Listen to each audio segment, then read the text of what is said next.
This channel does not promote any violent, harmful, or illegal activities. All content provided by this channel is meant for an educational purpose only.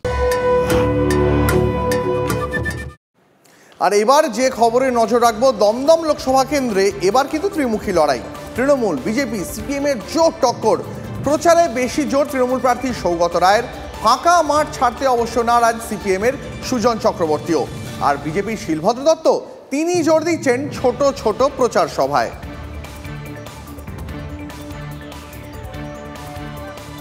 চতুর্থবারের Joy confirm. কিছুই আগে থেকে বলা যায় না। আমি প্রাণপণ চেষ্টা করছি, মানুষের কাছে যাচ্ছি, ভালো সাড়া পাচ্ছি।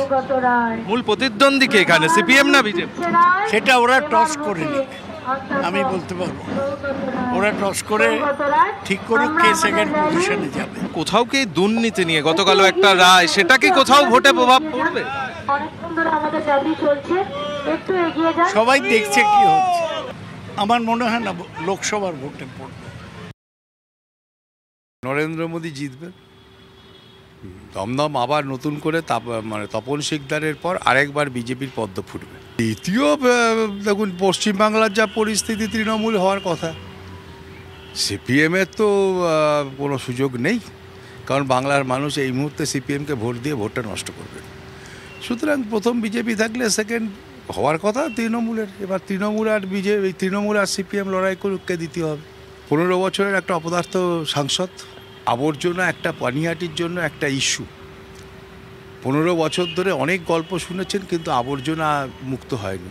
তাই এই সব অঞ্চলের মানুষ বলছে আসল আবর্জনাটাকেই সরিয়ে দিই। আমি মানুষের যে সাড়া পাচ্ছি এবং ভরসা পাচ্ছি, তা আমার অত্যন্ত গুরুত্বপূর্ণ বলে মনে হচ্ছে। মানুষ সুজন চক্রবর্তী প্রার্থী হওয়াতেই কি এই লড়াই? আমি এইভাবে দেখতে চাই না। মানুষ যে নিজের বিবেচনায় চলেন, কিন্তু আসলে মানুষ পরিত্রাণ চাইছেন। মানুষের পরিত্রাণ পাওয়ার মনোভাব থেকে এই লড়াই।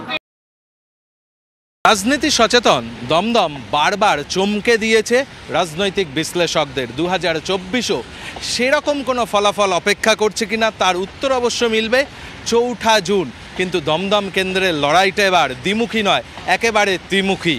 যেমনভাবে চতুর্থবারের জয়ের জন্য লড়াই করছেন সৌগত রায়, অনেকে বলছেন সুজন চক্রবর্তীর মতো হেভিওয়েট কাউকে দাঁড় করিয়ে দিয়ে আদতে তৃণমূলের সুবিধা করে দিল না তো সিপিআইএম। যদিও সেসবকে গুরুত্ব দিতে নারাজ সিপিআইএম। আর বিজেপি বলছে এই ভোটটা একেবারে দুর্নীতির বিরুদ্ধে লড়াই, নরেন্দ্র মোদীর উন্নয়নের সপক্ষে লড়াই। ফলে এখানে কে প্রার্থী সেটা কোনো বিষয় নয়। পদ্মটা 2004-এর পর 20 বছরের ব্যবধানে আবারও দমদম কেন্দ্রে ফুটবে, তেমনটাই দাবি করছেন বিজেপি নেতৃত্ব। 4 তারিখের জন্যে অপেক্ষা করছেন দমদমবাসী। 15 লক্ষ ভোটার কোন দিকে ভোট দেন, কার পাল্লা ভারী হয়, তারই অঙ্ক কষা চলছে দমদমের এই 7টা বিধানসভা কেন্দ্রের বিভিন্ন জায়গায়। ক্যামেরায় পিকু দাসের সঙ্গে প্রদীপ্তকান্তি ঘোষ, TV9 বাংলা, দমদম।